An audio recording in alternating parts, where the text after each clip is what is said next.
Welcome to The Explainer. Look, if you're watching this, chances are you've got 1,000 different ideas buzzing around in your head, but absolutely zero clue where to actually begin. Or, maybe you're just terrified of making the wrong move. And honestly, I completely get it.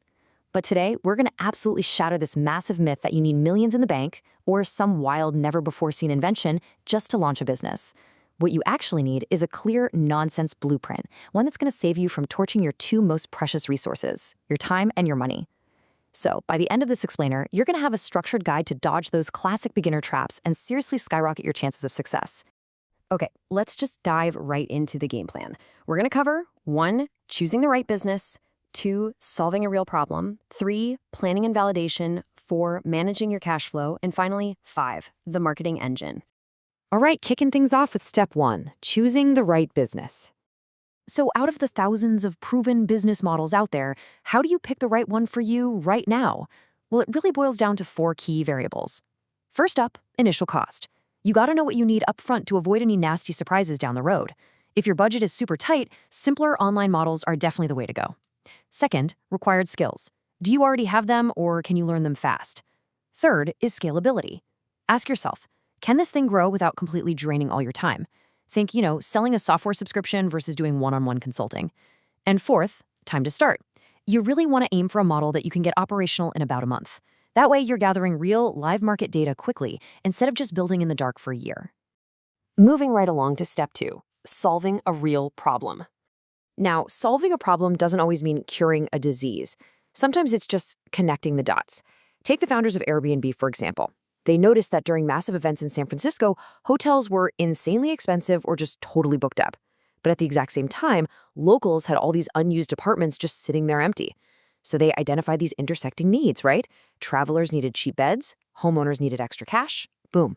They took a widespread, super annoying inconvenience and turned it into a billion-dollar empire just by playing matchmaker. So your path to creating value is actually pretty straightforward. It's a 3-step process. First, spot a real issue. Just observe daily behaviors, or honestly, just go read people complaining on the internet. Second, offer a super clear solution. Like if busy urban professionals simply don't have the time to do laundry, your solution is a premium pickup and delivery cleaning service. And third, you have to nail down your unique selling proposition, your USP. Basically, what is the one specific thing that makes you undeniably better than every single competitor out there? Which brings us to step 3, planning and validation. All right, we are officially entering the survival phase. Now brace yourself, because this is the stat that terrifies everyone in the startup world. 50%. Half of all new businesses fail within their first 5 years. And the crazy part, the number one reason they go under isn't because the founders were lazy or lacked passion. It's because they lacked something called product market fit. And getting that product market fit is literally your absolute best antidote to that terrifying coin toss of a failure rate. It basically just measures whether the thing you spent all this time building is actually something people want and need. It is the defining line between your business totally blowing up in a good way or just becoming another statistic in that 50% bucket. So how do we actually catch this elusive unicorn? 3 rules. Number 1, test small before you go big. Launch a minimum viable product, just a super bare bones, stripped down version of your idea. Number 2, adapt incredibly quickly based on what your customers actually do. Seriously, sometimes just tweaking a price or changing a button color makes all the difference in the world. And number 3, talk directly to your target customers. Ask them for feedback, but pay close attention to their actions. If they say they absolutely love it, but they aren't pulling out their credit cards, well, you've got a disconnect that you need to fix immediately. Now, if you want to take the guesswork completely out of this and mathematically validate your idea, there's a brilliant framework called the Sean Ellis method. You literally just survey your early users and ask them this exact question. If our product were to shut down tomorrow, how disappointed would you be? The way they answer gives you a literal threshold for success. If at least 40% of those users say they would be extremely disappointed if you just vanished, congratulations, my friend, you have officially found product market fit. But if that number dips below 40%, it usually means your product is just a nice to have. It's not scratching a desperate itch in the market quite yet, which means you need to go back to the drawing board and keep tweaking. Okay, on to step 4, managing your cash flow. Listen, before you officially launch anything, you absolutely must calculate your break-even point. This is the exact magical moment where the revenue coming in perfectly balances out all the costs going out. From that point on, every single sale is pure profit. Knowing this number is critical because it tells you right away if your pricing makes actual sense in the real world or if you need to slash your costs just to keep the lights on.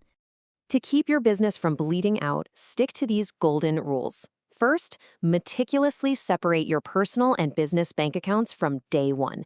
Do not mix them, or you are asking for a massive tax nightmare. Second, plan a strict, realistic initial budget. And third, this is the big one, reinvest your profits back into growing the business before you upgrade your lifestyle. Please build a machine that generates serious, consistent income first. Then you can go buy the Lambo. Look, managing cash flow isn't some highly complex Wall Street sorcery. It's just basic, life-saving arithmetic. A lot of businesses actually fail while being profitable on paper, simply because they run out of actual physical cash to pay their suppliers or their taxes. It's just starting cash, plus expected revenue, minus your fixed costs, variable costs, and taxes. That equals your available cash buffer. A good rule of thumb, always keep enough of a buffer in there to cover 3 to 6 months of expenses. And finally, we've reached step 5, the marketing engine. I'm just going to give it to you straight here. This is a very harsh truth, especially if you're running an online business without a physical storefront generating foot traffic. A mediocre product that is promoted the right way will almost always absolutely crush an excellent product that has terrible marketing. I know, it hurts to hear, but marketing is a massive chunk of the game. If you can't grab people's attention in this insanely crowded digital space, your meticulously crafted, perfect product simply won't survive against some average competitor who just knows how to make some noise. All right, you are fully equipped. You've got the no BS blueprint to avoid the rookie traps, validate your crazy ideas, manage that cash flow, and actually survive those crucial first few years.